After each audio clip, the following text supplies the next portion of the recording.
Hello दोस्तों, कैसे हो? आपका स्वागत है त्रिपाण स्टडी सेंटर में। आज जो हम करने जा रहे हैं ज्योग्राफी के चैप्टर, यानी ज्योग्राफी जो भूगोल है, ये अत्यंत महत्वपूर्ण चैप्टर होने वाला है, क्योंकि इसमें हम भूगोल के विषय में बहुत ही विस्तार पूर्वक चर्चा करेंगे। चलिए देखते हैं हमारा आज टॉपिक क्या है।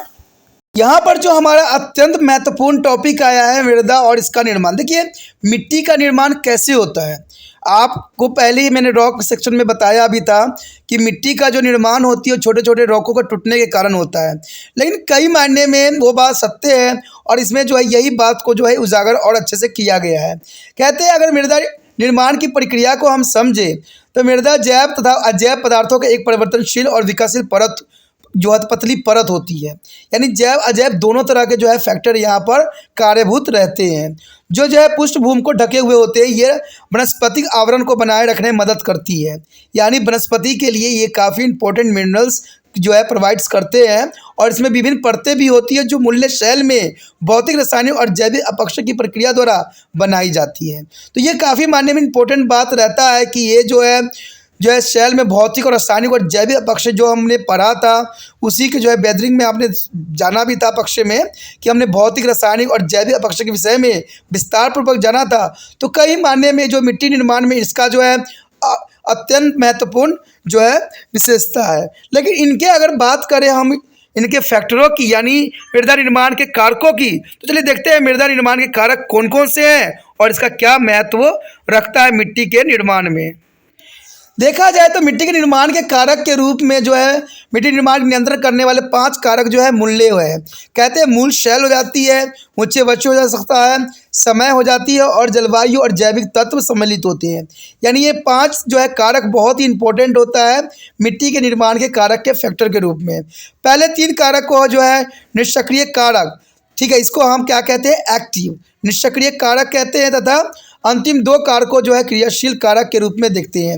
देखिए यहाँ पर पासिव होगा निष्क्रिय कारण, क्योंकि निष्क्रिय का मतलब जो है एक्टिव नहीं होते हैं, ठीक है, और ये जो है क्रियाशील मतलब एक्टिव कहते हैं क्रियाशील कारक होते हैं, यानी 2 जो होंगे क्रियाशील कारक होंगे। आधारित शैल और जलवायु मृदा निर्माण के 2 महत्वपूर्ण कारक है। देखिए आधारित शैल और जलवायु मृदा निर्माण के 2 महत्वपूर्ण कारक है, क्योंकि ये अन्य कारकों को काफ़ी प्रभावित करने में सक्षम होते हैं।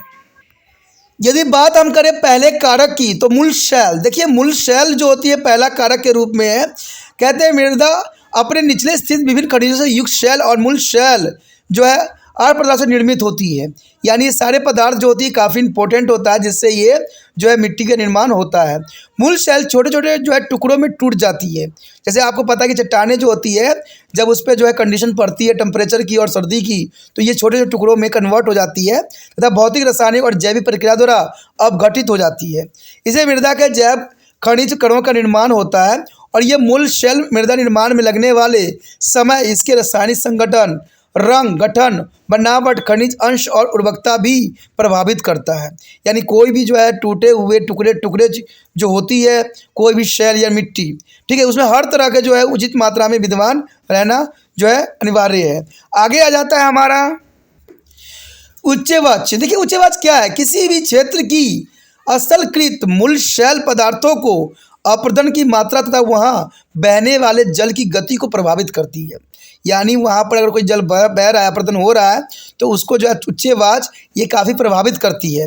इस प्रकार जो मिट्टी निर्माण में सहायक प्रक्रिया प्रत्यक्ष अथवा प्रक्षेप रूप से उच्चवाच्य से प्रभावित होती है।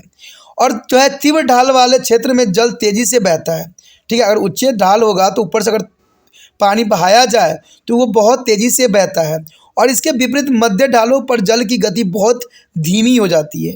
ये आपने ही देखा होगा, अगर समतल है, थोड़ी ऊंचाई है तो जल वहाँ तक नहीं पहुँच पाता है, लेकिन अगर ऊंचाई हो, ऊपर से अगर जल गिरता है तो बहुत ही तेज़ी से गिरेगा। इसलिए तीव्र ढालों वाले क्षेत्र की भूमि पानी का रिसाव कम होता है, यानी पानी का रिसाव नहीं होगा, पानी डायरेक्ट आएगी, जिससे मृदा निर्माण की प्रक्रिया बहुत धीमी हो जाती है। तीव्र ढालों पर अपरदन अधिक तेजी से होता है, इससे मृदा निर्माण में जो है बाधा पड़ती है। यही कारण है कि पर्वतीय क्षेत्र में पतली परत वाली कम उपजाऊ मृदा का निर्माण होता है, मिट्टी का निर्माण होता है। कहाँ पर? पर्वतीय क्षेत्र में। मैदानी क्षेत्र में पुण्य विकसित जो है उपजाऊ मृदा का निर्माण होता है। आपने देखा होगा कि पहाड़ियों क्षेत्र में जो होता है वहाँ पर कम मिट्टी मान पाए जाते हैं और पत्थर जो है कंकड़ काफ़ी मिले जाते हैं, तो वहाँ पर जो है काफ़ी उपजाऊ मिट्टी नहीं होती है। अगर हम देखें समतल क्षेत्र में तो वो काफ़ी इम्पोर्टेंट होता है और काफ़ी जो है उपजाऊ क्षेत्र के रूप में देखा जा सकता है, जो कि इम्पोर्टेंट बात भी रहता है। ये समझने के लिए भी ज़रूरी है कि अगर पर्वतीय क्षेत्र पे देखें तो वहाँ पर जो है कम उपजाऊ मिट्टी मिलती है, और मैदानी क्षेत्र में देखें तो वहाँ पर काफ़ी जो है उपजाऊ मिट्टी का निर्माण होती है और काफ़ी जो है खेतों के लिए भी उपयुक्त होती है। उसके पश्चात हमारे समक्ष है समय। देखिए, समय एक ऐसा चीज़ है जो बीत जाता है और बीतने पे बहुत कुछ जो है छोड़ भी जाता है। इसलिए समय का हर एक बच्चों को कद्र करना चाहिए। जैसे आप अगर समय पे पढ़ाई अच्छे से नहीं करोगे तो एग्ज़ाम को जो है अच्छे से आप टैग नहीं कर सकते। तो ये समय जो है हर चीज़ के लिए महत्वपूर्ण है, चाहे मिट्टी का निर्माण हो, चाहे किसी के व्यक्तित्व का निर्माण हो। तो समय के साथ चलने वाला बच्चा ही आगे जो है कामयाबी की जो है बुलंदी पे पहुंच जाता है। तो यही बात यहाँ पर मिट्टी निर्माण की प्रक्रिया में भी समय का जो है बहुत काफ़ी महत्वपूर्ण योगदान रहता है।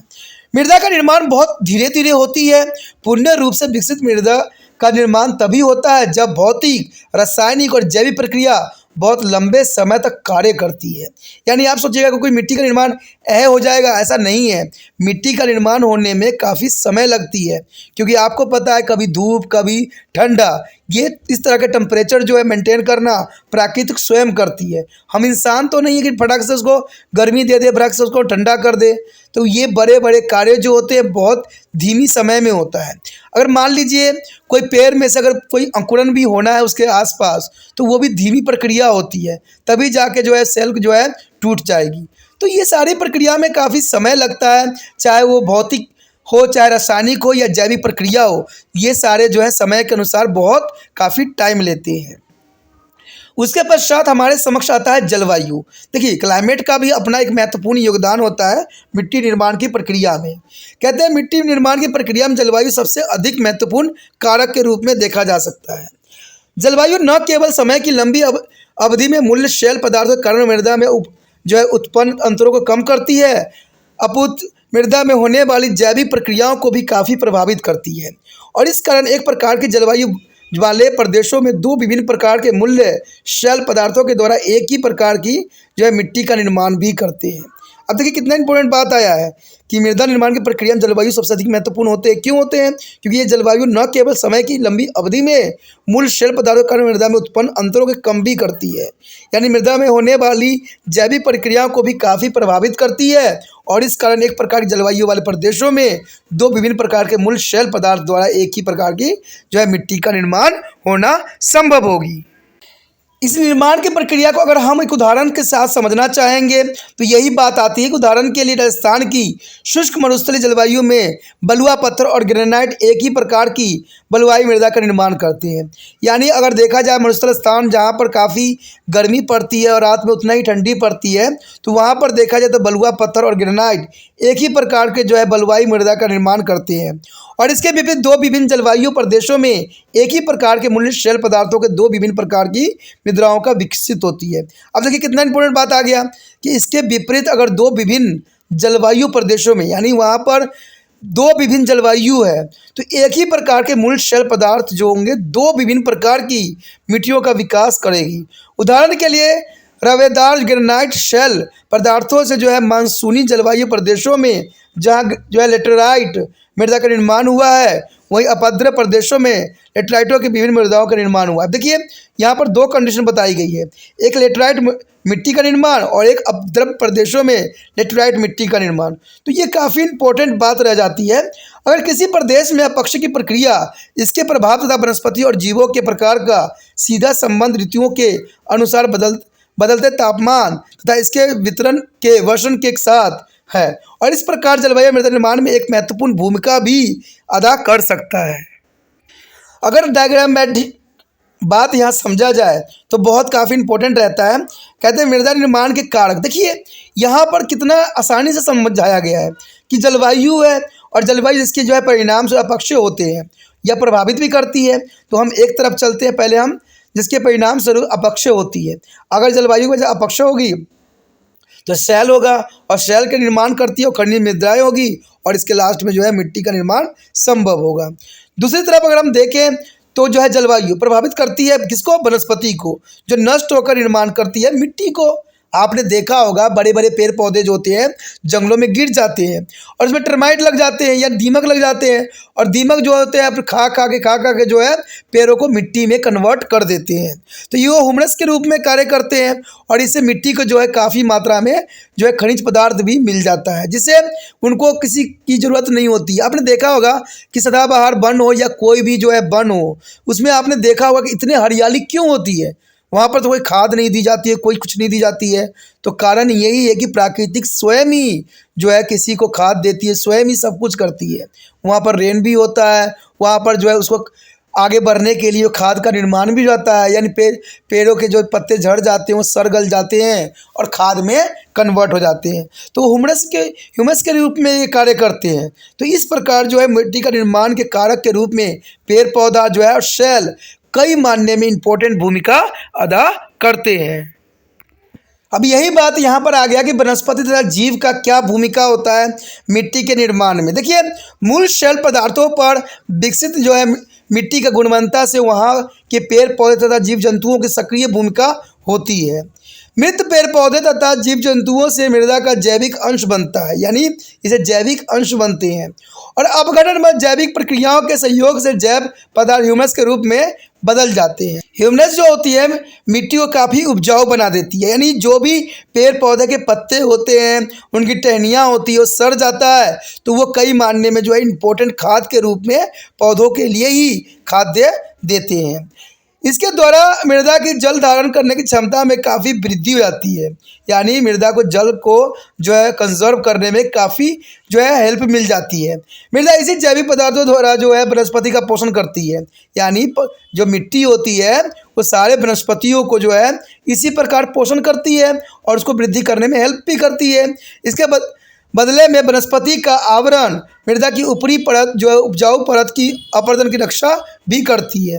वनस्पति का जो है आवरण वर्षा के जल को बहने से भी रोक देती है, यानी जो वर्षा के जल होते हैं वो वनस्पति जो है रोक देती है, यानी पेड़ पौधे वर्षा के जल को जो है बहने से रोकती है और इसे मृदा की निचली परतों में रिसने की मजबूती भी करता है, और इस आवरण के जो है मृदा की नमी का वाष्पीकरण भी कम होता है और इसी प्रकार उपजाऊ और विकसित मृदा बनने में सहायता मिलती है।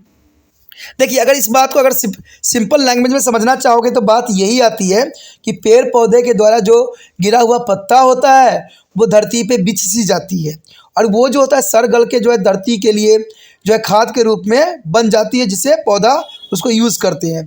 अगर मान लीजिए पौधा वहाँ पर कई मात्रा में उगेगा तो वहाँ की मिट्टी को जो है पेड़ पौधे पकड़ के रखेंगे और उसको बहने भी नहीं देंगे। यानी देखा जाए तो एक दूसरे के लिए ये जो है काफ़ी इम्पोर्टेंट भूमिका अदा करती है।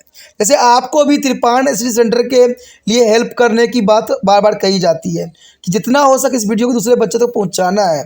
जैसे कि यहाँ पर जो है पत्तियाँ और जो है मिट्टी कितना अच्छा जो है तालमेल बना रहे हैं, तो इसी तरह आप में और मुझ में भी तालमेल अच्छा होना चाहिए, तभी जो है आप सक्सेस की उन जो है ऊंचाई पे पहुंच पाओगे जहां आपकी जाना है। तो इसके लिए जो है सदैव ही आपको अपना कार्य करना है और मुझे भी अपना कार्य करना है। तो यही बात यहाँ दर्शाने की कोशिश कर रहा है कि अगर वो पत्ते की जो है एक परत सी बिछ जाएगी तो वाष्पीकरण भी कम होगा, और वाष्पीकरण कम होगा तो पेड़ पौधों के जो है पानी का जो है समस्याओं से जूझना नहीं पड़ेगा। यहाँ पर बात आती है दो जो बहुत काफ़ी इंपॉर्टेंट है। देखिए, जलवायु और वनस्पति वह जो है जीव जंतु मृदा निर्माण की प्रक्रिया यानी क्रियाशील कारक है, यानी ये काफ़ी एक्टिव जो है होते हैं, जिसमें जलवायु वनस्पति जीव जंतु सम्मिलित होते हैं, उसमें क्रियाशील कारक यानी एक्टिव कारक होते हैं। और मूल शेल पदार्थ उच्च बाद समय ये जो होती है पासिव कारक होती है, यानी निष्क्रिय कारक के रूप में देखा जा सकता है। उसके पश्चात हमारे समक्ष आता है मृदा की सतत स्थिति। देखिए, मिट्टी की सतत स्थिति कैसे होगा, यानी इसे हम सिंपल अगर देखें तो इसे हम कहेंगे सॉइल प्रोफाइल, यानी इसको मृदा की सतत, इसे क्या कहेंगे दोस्तों, जो है सॉइल प्रोफाइल। तो एक मृदा की परतों जो कमावेश धरातल के समांतर होती है तो इसमें मृदा के विशेष गुण होते हैं, उसे मृदा की समस्त स्थिर कहते हैं। यानी देखा जाए साधारण शब्दों में तो मिट्टी में जो गुण पाए जाते हैं यानी संयोग कमोवेश धरातल की समांतर होती है, जिसमें मृदा के विशिष्ट गुण होते हैं, उसे यह मृदा की सतत स्थिति कहते हैं। मृदा सतत वृद्धि में मृदा में जो है सुस्पष्ट परतें होती है, जो भौतिक और रासायनिक संगठन होती है और जैविक पदार्थ और संरचना में एक दूसरे से काफ़ी भिन्न होती है। मृदा सतहों के दर्शन वाले जो है परिच्छेदकार को जो है मृदा प्रक्षेपण कहते हैं। अब यहाँ पर एक डायग्राम जो देखोगे तो इससे जो है क्लियर हो जाएगा, कई क्लास के बच्चों के लिए इम्पोर्टेंट है, तो हर एक बच्चों को देखना चाहिए जिनके ये सिलेबस में है। देखिए यहाँ पर सोइल प्रोफाइल के रूप में आपके समक्ष डायग्राम है। इसमें सबसे ऊपर देखिए ह्यूमरस है, ऊपरी मृदा है, उप मृदा, अर्धसतर, आद्रशैल, अपक्षय नहीं यानी स्वतंत्र स्थिति, ठीक है, संदर्भ स्थिति, समस्त स्थिति और स्तर मृदा स्थिति। ये सारे चीज़ें जो होती है कई मानने में हमारे जो है सोइल प्रोफाइल के अंतर्गत ही आता है, और इनका सबका जो है अपना एक विशेष स्थान होती है, और ये जो होते हैं पेड़ पौधों के लिए अत्यंत महत्वपूर्ण होते हैं। और इन्हीं क्षेत्रों में जो है ह्यूमरस के क्षेत्रों में पौधे जो है आगे ग्रोथ करके जो है एक अच्छा पेड़ बन जाते हैं, काफ़ी इंपॉर्टेंट जो है इंसानों के लिए रोल भी निभाते हैं। यहाँ पर जो मुख्य मृदा स्तरों और उनकी विशेषताओं का संक्षेप में पुनरीक्षण किया गया है अत्यंत महत्वपूर्ण है, यानी सोइल प्रोफाइल के रूप में यहाँ जो वर्णन हुआ है अत्यंत महत्वपूर्ण है। कहते हैं 4 मुख्य मृदा स्तर जो होते हैं, मृदा स्तर होते हैं, इसमें क, ख, ग और घ, जो कि काफ़ी महत्वपूर्ण है। परत स्तर जो है क मृदा की ऊपरी परत होती है और इसे ऊपरी मृदा ही कहते हैं। इसमें ह्यूमस की मात्रा सबसे अधिक पाई जाती है, यानी ह्यूमस की सबसे अधिक मात्रा जो है क पार्ट में ही होता है, इसलिए इसका रंग काफ़ी काला होता है। परत स्थिति में ख ऊपरी मृदा के निचले होती है, यानी उसके हम उप मृदा कहते हैं। वास्तव में निक्षरण क्रियाओं को जो है पेटी यानी जोन होती है। ये 2 परत सतत स्थिति मृदा मुख्य भाग होता है। परत और सतत स्थिति ग वास्तव में मूल शैल का अपेक्षित भाग होता है, और इस परत का रंग उस मृदा की अपेक्षा कुछ अधिक काली होती है, क्योंकि इस मृदा में घुले हुए पदार्थ जमा हो जाता है, और मिट्टी के ये घुले हुए पदार्थ वास्तव में ह्यूमस या खनिज के बहुत ही महीन कण होते हैं, यानी बहुत ही छोटे छोटे कण होते हैं। और परत की स्थिति घ व मूल्य शैल होते हैं, जिसका अपक्षय नहीं होता है। यह मिट्टी पर छेदन की सबसे निचली परत होती है। देखिए अगर आपके क्वेश्चन में सोइल प्रोफाइल के वर्णन आ गया तो आप इतना वर्ड जो मैंने भी बताया है अगर वो आप लिख लेते हो तो काफ़ी रहेगा। इसमें कोई बड़ी बात नहीं, उन्होंने क ख ग के रूप में जो है परिभाषित कर दिया गया है। पहले पार्ट को जिसमें ह्यूमरस होती है उसको क कहा गया है, और दूसरा जो है ख है उसमें उप मृदा कहते हैं, जो कि उसके निचले परत होती है। तीसरा ग जो होती है उसमें बहुत महीन कण परत होती है। तो आपने इसी तरह से जो है इसको वर्णन कर देना है और पूरे के पूरे मार्क्स प्राप्त कर लेना है। तो इसमें कोई बड़ी बात नहीं था, कोई इसमें विशेष खास नहीं था, सिर्फ आपको इसको समझना है, जानना है और एग्ज़ाम में अच्छे से लिखना है। ठीक है, तो ये मृदा जो प्रोफाइल थी बहुत इंपॉर्टेंट थी, बहुत ज़रूरी था। यहाँ पर जो हमारा अत्यंत महत्वपूर्ण टॉपिक आया है मृदा अपर्दन। देखिए मृदा अपर्दन जो है कई क्लासों के बच्चों के लिए इंपॉर्टेंट है, जिनके सिलेबस में है वो ये देख सकते हैं, समझ सकते हैं, क्योंकि मृदा अपर्दन के विषय में यहाँ जो है ऐसा समझाया जा रहा है जो कि काफ़ी सफिशेंट रहेगा और एग्जाम व्यू से काफ़ी इंपॉर्टेंट भी है। तो कहते हैं मृदा अपर्दन जो है प्राकृतिक कारक 2 कारकों पर बहुत इंपॉर्टेंट रहता है। एक तो जल होती है, एक पवन होती है, जो मृदा अपर्दन के लिए सबसे बड़ा जो है उत्तरदायी होती है। मृदा अपर्दन के पुण्य स्थान से अधिक दर से जो है मृदा निष्कर्षण को मृदा अपर्दन कहते हैं। यानी कहीं पर अगर कोई ज़मीन धरती है वहाँ तेज़ी से अगर मिट्टी की बहाव हो रही है तो इसको मतलब है कि वहाँ मृदा अपर्दन हो रही है। यानी यही बात बताया गया है कि मृदा के पुण्य स्थान से अधिक दर से यानी काफ़ी अधिक अमाउंट से जो है निष्कर्षण होना मृदा अपर्दन के अंतर्गत आता है। अगर हम बात यहाँ पर करें मृदा अपर्दन के प्रकार की, तो आपको ये पता होना चाहिए कि मृदा अपर्दन जो मुख्य रूप से 4 प्रकार की होती है। ठीक है, पवन अपर्दन हो जाता है, परतदार अपर्दन होता है, नालिका अपर्दन होती है और अब नालिका अपर्दन होती है, जिसको हमने इंग्लिश में भी देखा था कि विंड्स जो है इरेजन्स होती है। ठीक है, उसके बाद क्या था आपका वेल्स इरेजन्स थी और आपका जो है गुल्ली इरेजन था। तो ये सारे इरेजन्स बहुत काफ़ी इंपॉर्टेंट यहाँ पर मान्यता रखता है। सबसे पहले हमारे समक्ष यहाँ आता है पवन अपर्दन। देखिए पवन अपर्दन जो है कई मानने में अत्यंत महत्वपूर्ण है, क्योंकि पवन बहुत बड़ी मात्रा में बालू और मिट्टी को महीन कणों को मरुस्थलीय प्रदेशों को जो है उड़ाकर निकटवर्ती खेती वाली भूमियों पर जो है पिछा देती है। आपने देखा भी होगा कि जब बहुत तेज़ हवाएं चलती है तो कई मात्रा में जो है अपने साथ धूल कण लेके चली जाती है। तो सारे के सारे जो होती है मिट्टी के कण होते हैं। इस प्रकार ये जो है इन भूमियों की उर्वरकता को भी नष्ट करते हैं और इस प्रकार के अपरदन को हम पवन अपरदन के नाम से जानते हैं और ये बहुत काफ़ी इंपॉर्टेंट भी यहाँ पर रखता है। इस प्रकार के अपरदन को पवन अपरदन कहते हैं और इस प्रकार का अपरदन संसार के मरुस्थल तथा निकट जो है इनके निकटवर्ती प्रदेशों में हो रहा है।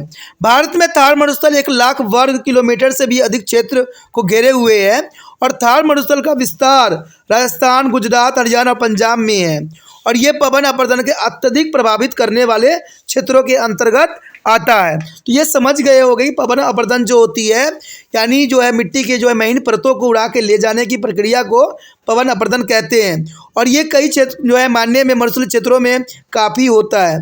तो ये काफ़ी इंपॉर्टेंट आपके लिए था। उसके पश्चात हमारे समक्ष जो है परतदार अपरदन। देखिए जब कहते हैं जल जब एक परत के रूप में बहता है तो मृदा की पतली परतों को अपने साथ बहा ले जाता है।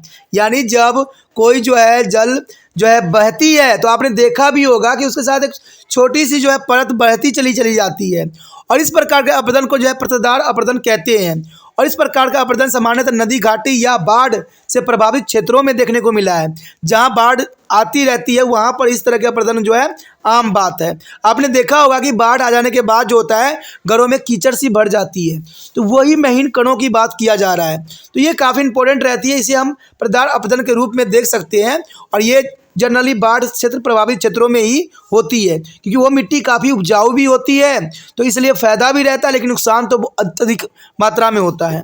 इस प्रकार के अपरदन को लंबे समय में मृदा की जो है ऊपरी परत हट जाती है और मृदा जो है अनुपजाऊ भी हो जाती है। यानी जहाँ से ये बह के आती है वो क्षेत्र जो होता है अनुपजाऊ हो जाती है क्योंकि इंपॉर्टेंट मिट्टी जो होती है पानी के साथ बहा के जो है बाढ़ वाले क्षेत्रों में ले जाता है, जिसकी वजह से जिस क्षेत्र से वो बहा है वहाँ पर जो मिट्टी हो जगह होगी अनुपजाऊ हो जाएगी और वहाँ पर जो है जहाँ पर ये बह के जाएगी वहाँ पर काफ़ी मात्रा में उपजाऊ हो जाएगा।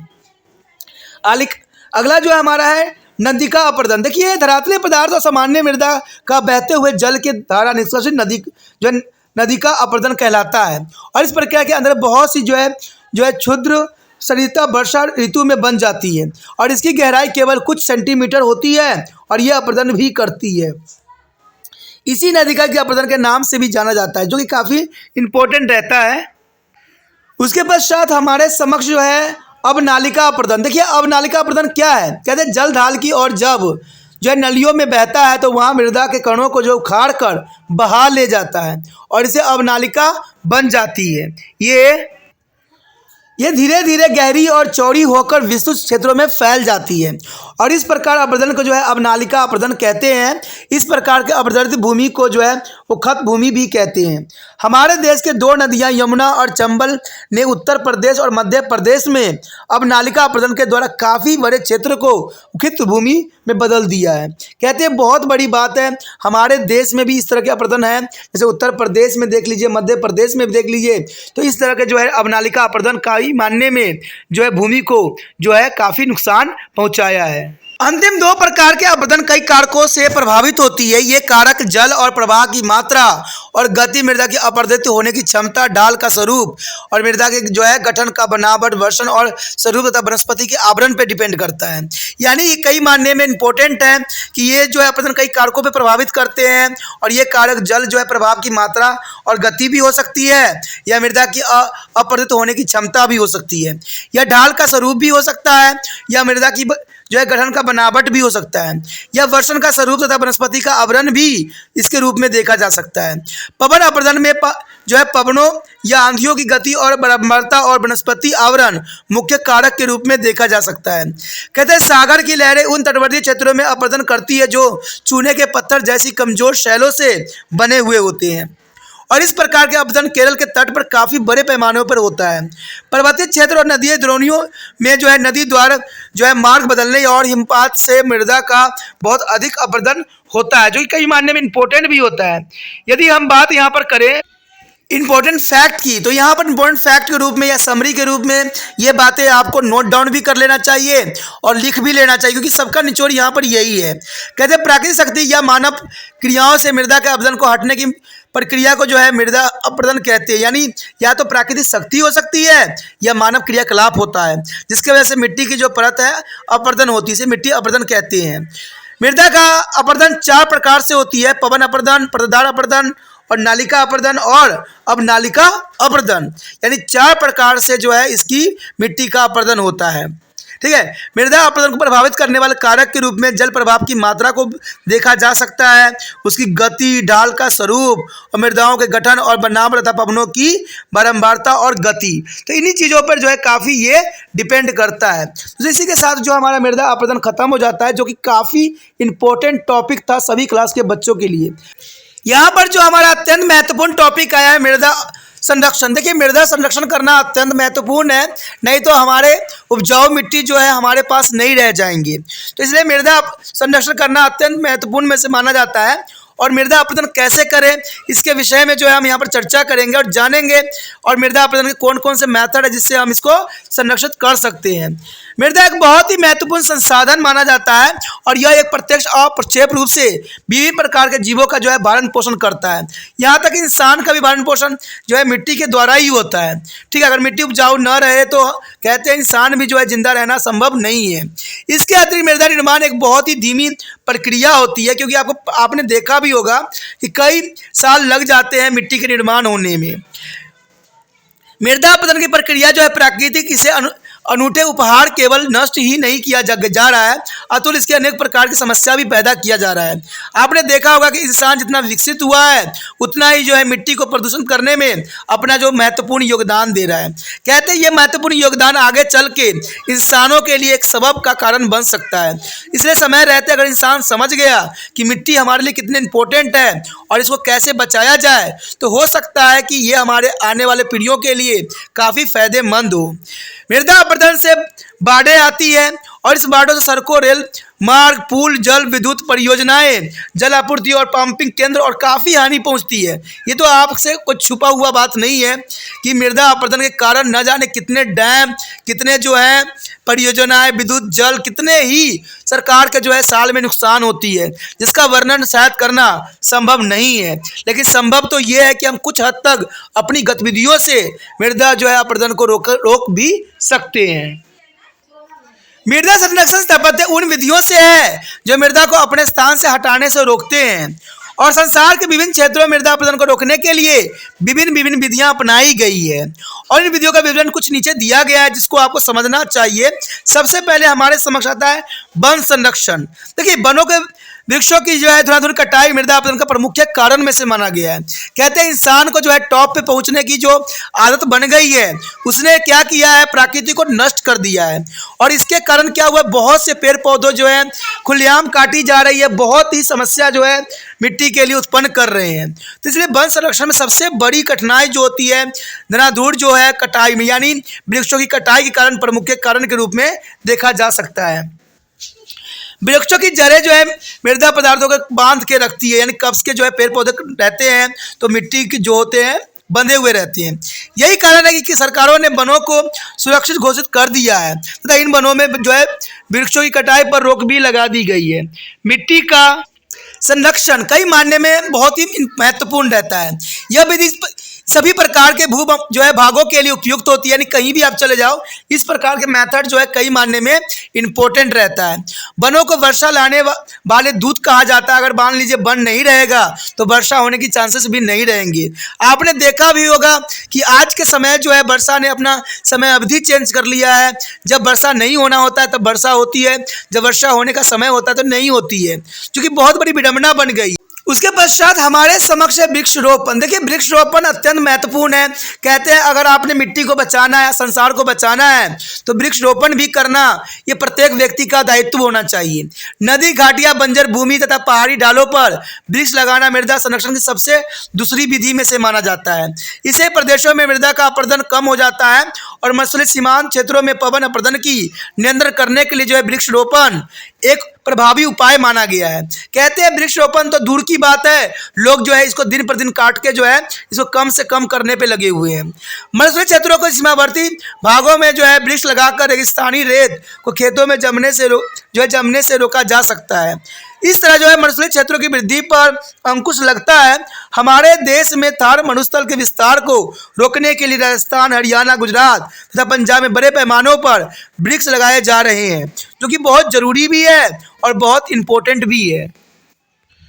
उसके पश्चात हमारे समक्ष है बाढ़ नियंत्रण। देखिए, वर्षा ऋतु में नदियों में जल की मात्रा बढ़ जाती है। ये तो आपको भी पता है कि वर्षा ऋतु में नदियों में जल की मात्रा बढ़ती है और इससे मृदा अपरदन में वृद्धि काफ़ी हो जाती है। बाढ़ नियंत्रण के लिए नदियों का बांध बनाए गए हैं और इससे मृदा का अपरदन रोकने में काफ़ी हद तक मदद मिलती है। नदियों के जल को नहरों द्वारा जो है सूखाग्रस्त क्षेत्रों की ओर मोड़कर तथा जल संरक्षण के अन्य सुनियोजित विधियों द्वारा भी बाढ़ को रोका जा सकता है, जो कि बहुत इंपॉर्टेंट विधियों में से एक माना गया है। कहते हैं नियोजित। देखिए, नियोजित चराई की वजह से यानी ग्रासिंग की वजह से भी बहुत बड़ी समस्या यहाँ पर खड़ी हो जाती है। अत्यधिक चराई से पहाड़ी ढालों की मृदा ढीली हो जाती है, यानी पेड़ पौधों को जो है जानवरों द्वारा खिला देना जो है वहाँ की मिट्टी को ढीला कर देने के बराबर है। और जल इन ढीली मिट्टी को जो है आसानी से बहा ले जाती है, क्योंकि मिट्टी अगर ढीली हो जाएगी तो बहाना जो है संभव हो जाता है। इन क्षेत्रों में जो है नियोजित चराई से वनस्पति के जो आवरण को बचाया जा सकता है, यानी हम उसमें कम से कम चराएं जिससे जो है बचाया जा सकता है। और इस प्रकार इन क्षेत्रों के मृदा अपरदन को कम भी किया जा सकता है, जो कि बहुत काफ़ी इंपॉर्टेंट विधि में से एक माना जा सकता है। तो इसके लिए जो है बांध बनाना अगला टॉपिक है जो काफ़ी इंपॉर्टेंट है। देखिए, बांध बनाना भी बहुत ज़रूरी है। अगर आप मिट्टी को संरक्षण करना चाहते हैं तो बांध बनाना अत्यंत महत्वपूर्ण रहता है।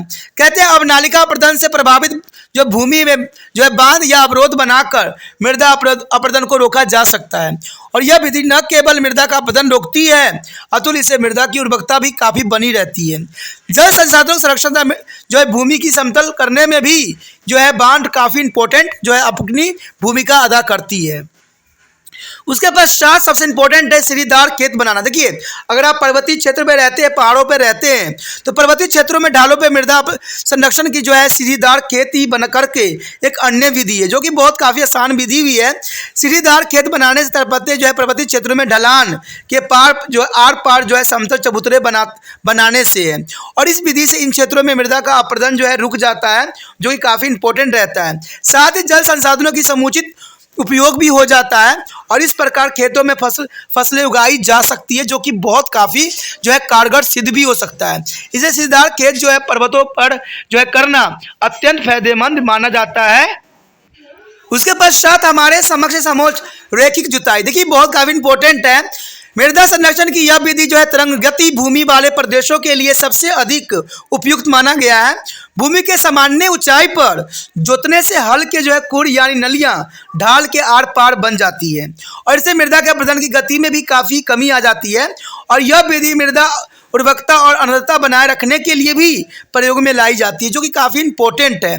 ठीक है, इसलिए समझो रैखिक जुताई जो है अत्यंत महत्वपूर्ण माना जाता है। उसके पश्चात हमारे समक्ष है कृषि की परतदार विधि अपनाना।